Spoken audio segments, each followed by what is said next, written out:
Good morning, boys and girls. This is Kosala, also known as Marventus, coming at you from an English afternoon that is, as pretty much every afternoon in this country is, slightly cloudy, with a hint of rain that may or may not fall.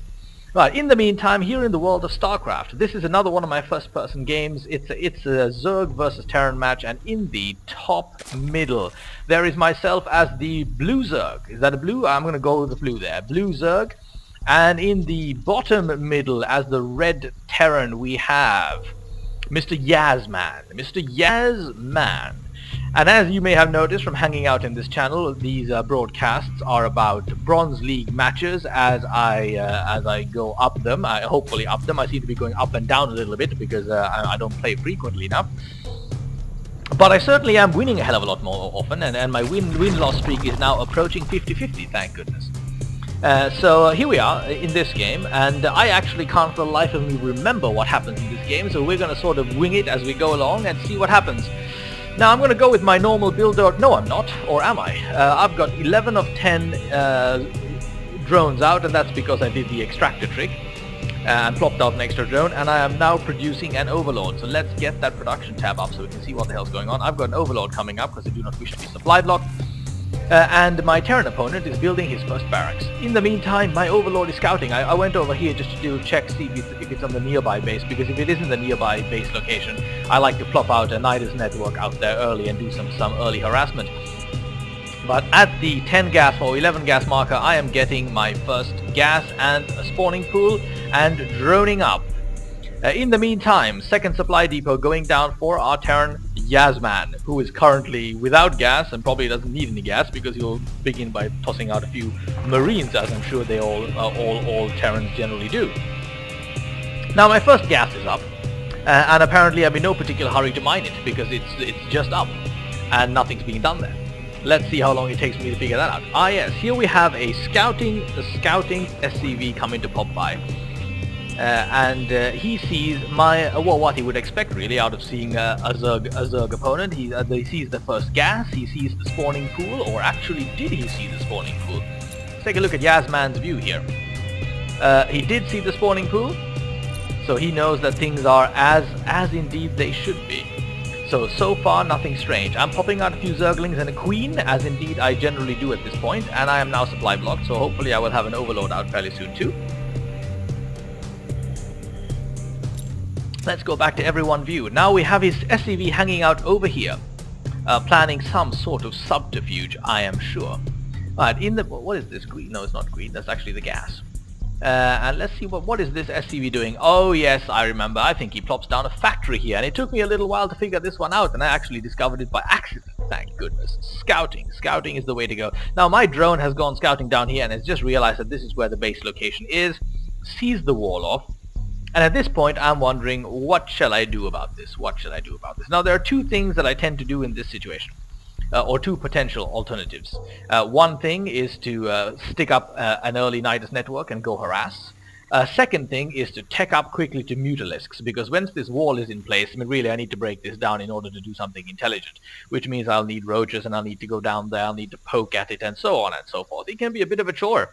So I decide to fast expand and go for the tech path instead. In the meantime, our Terran opponent has rather sneakily plopped down a factory there. Now at this point, I have not seen this.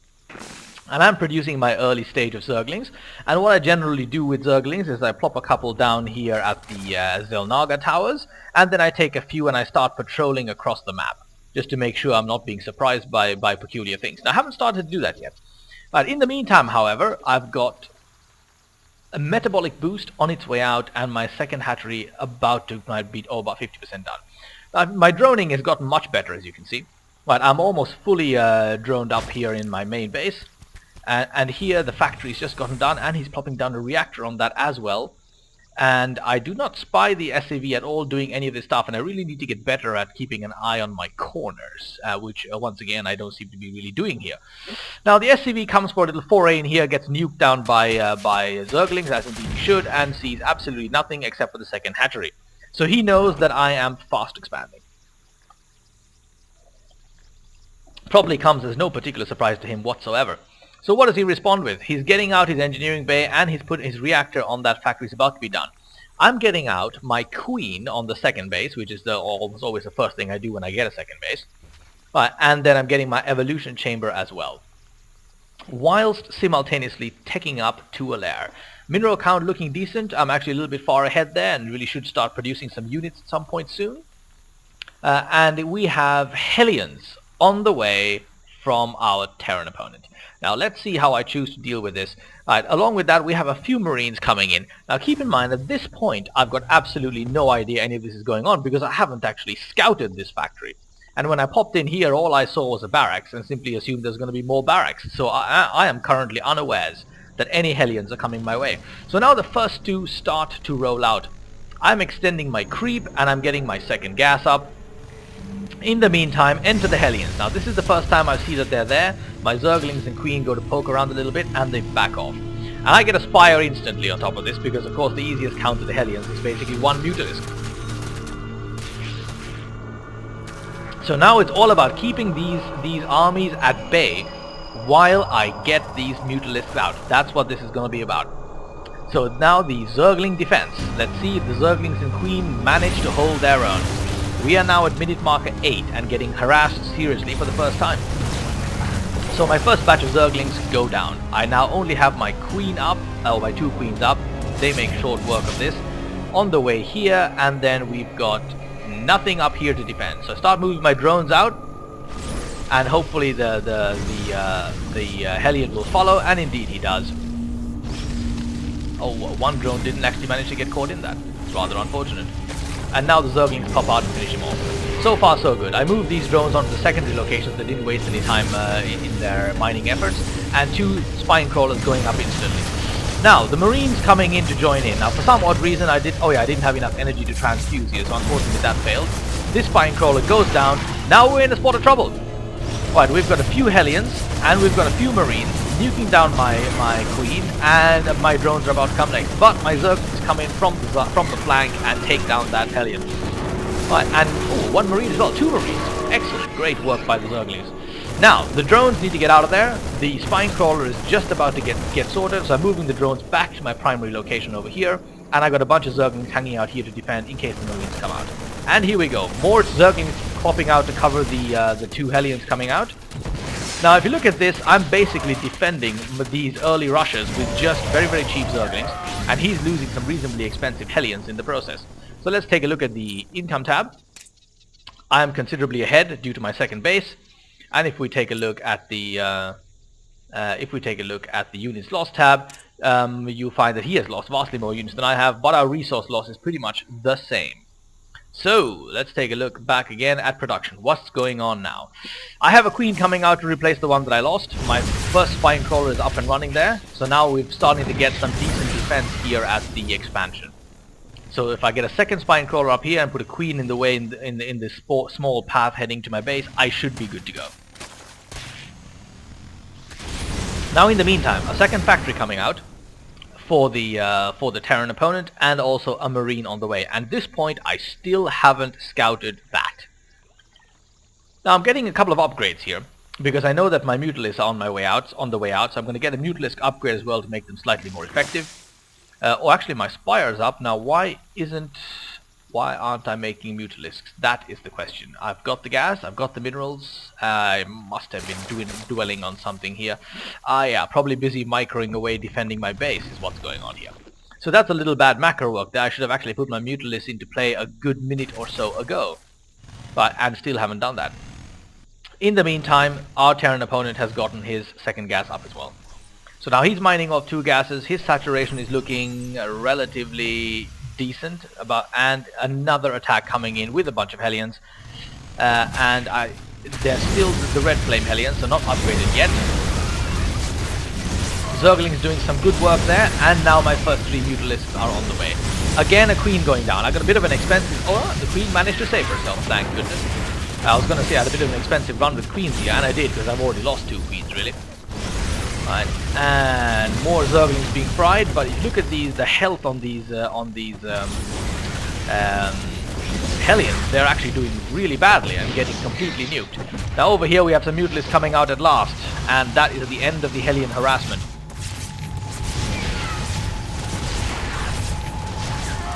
So the Hellions are down, and we have now started to enter the offensive phase.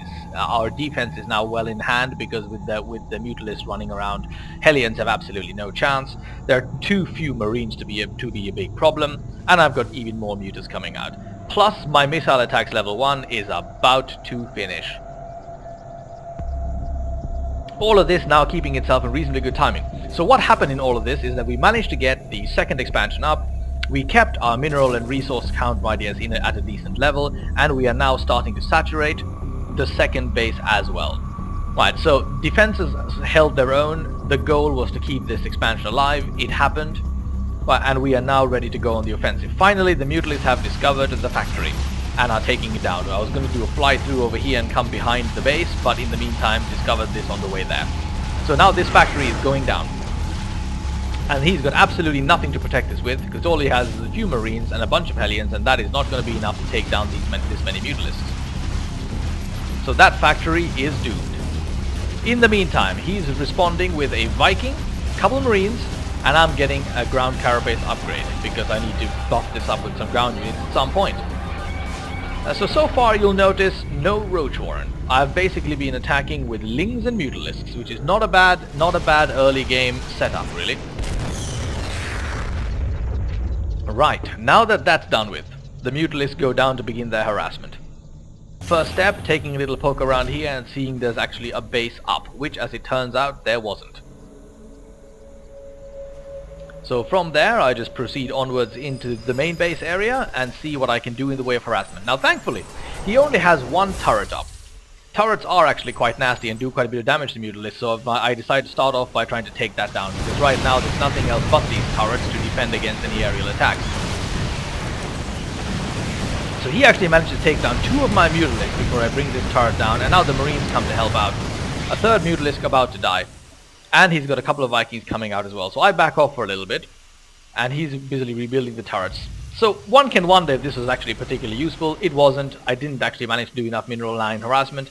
I could have bypassed the turret and hung out here and harassed the mineral line, which I should have done because of his terribly bad turret placement. But I didn't do that. So instead I wound up losing those Mutalisks at quite little gain to myself. Not particularly good. However, mineral and gas count looking solid, a little supply block there. For some odd reason, I was not producing well enough while this attack was going on. Still need to shape up my ability to do that. All we have is a few Vikings coming our way and an additional Viking being made. So I saw the Vikings, of course, and I should at this point have started responding with Mutalisks. My production tab, however, is doing nothing. Spore Crawler going up. Drones coming out. I have some Lings hanging out here at the expansion, and Mutalisks coming in to nuke these Vikings down. Now while this is happening, the Spore Crawler has time to finish and joins in on the attack. Oh, actually, no it doesn't, because it's out of range. Imagine that. You notice how good the Mutalisks slightly upgraded with the 1 attack are against the Vikings, who are on 0 attack, 0 armor. I mean, that was, what, 5 Vikings there that got taken down by 3 Mutalisks, and only 1 of them died. So really not a bad job at all. 5 more Mutalisks coming out, and all the time droning away, droning away. You'll notice that I've started utilizing my army to a degree where I only create the minimum amount of units necessary to deal with any situation, whether it's attack or defense. And the rest of my resources are kept to make sure droning happens well. So mineral count steady, gas count steady. I've got 2 gases up and running now on the expansion as well, in order to make sure that climbs nicely, and I'm supply blocked once again. So I've got 3 overloads coming out and 1 overseer being mutated in. And now I've got a nice little fleet of Mutalisks happening here. We're up to 8 in just a moment. Oh, that is 8. We're up to 9 in just a moment.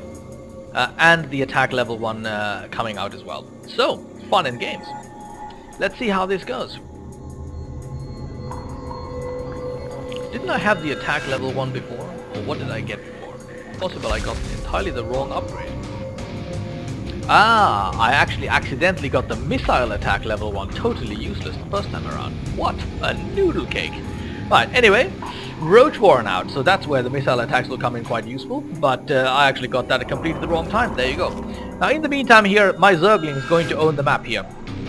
Let's see how this goes. Quite a few marines here. I was going to say minerals. Quite a few marines here, but they are getting neutered all the way to their base. Let's see if any of them make it. And those Hellions still have not been upgraded to Blue Flame. Astounding. Right, so my Zergling is making a quick rush back, dragging the Hellions behind them, and I've got 9 Mutalisks over here to own the map with afterwards. So far, so good. Excellent map control. My defenses are in place. Right, the Terran is not able to attack in any kind of intelligent manner, and he's limited himself to one base. And all he has is this little fleet of Vikings. In the meantime, he's getting a stim pack upgrade, he's getting a couple of medivacs, and he's getting his second command center sorted, which presumably will land right here. Now, since I am sticking to 2-base play, and I generally do stick to 2-base play in bronze games, because generally you don't need more than 2 bases to really do a good enough job, I try to make sure that I limit expansions as much as possible, so I tend to commit quite heavily to my Mutalisk builds, followed up by Zerglings, or backed up by Zerglings in the early game and roaches in the mid game. So I've got 20 roaches about to pop out now.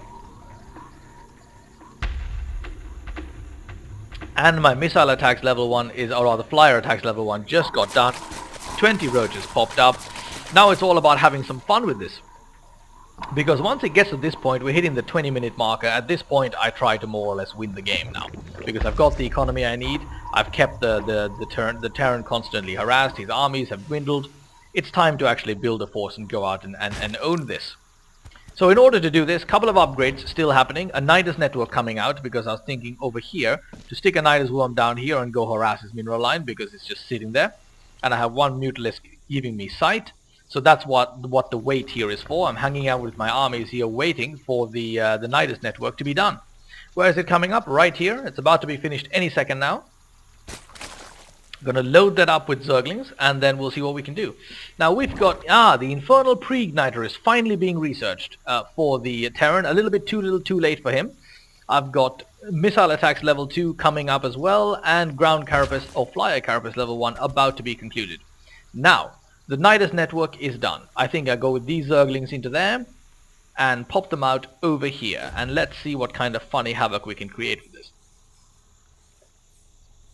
Now let's see if Mr. Yasman is able to know. He's actually not able to scout that, so he had absolutely no idea that was coming his way. I just managed to get there in the right spot there. Let's see how this goes. Almost done now. Nidus network in play. The sound goes off. Now he knows that there's a Nidus network somewhere, but it's too late because we have a huge amount of Zerglings coming in. However, there actually aren't a huge amount of SCVs here, which tells me, of course, that finally the expansion is up, and until then I didn't realize that. So I've got Zerglings wrecking havoc here. So while that was going on, I thought, why not just bring out the roaches? So I loaded up the roaches as well and dumped them over here to finish off this base while all of his units were preoccupied. The Vikings obviously can't do anything at all. He hasn't invested in Banshees, so he can't do anything about this roach situation that is just annihilating the hell out of his base. And of course at this point he realizes that the game is indeed completely over. I've got even more Mutalisks coming out, and all he can do at this point is really watch, because he has no time to come out with Banshees. He has no time to deal with this. His marine amount is not good enough. And that, as we say, is that, boys and girls. Zerglings, roaches, Mutalisks, owning things as indeed they should. I hope you enjoyed it, and join me later on for even more fascinating games from the world of the Bronze League and Zerg versus something action. Ta-ta!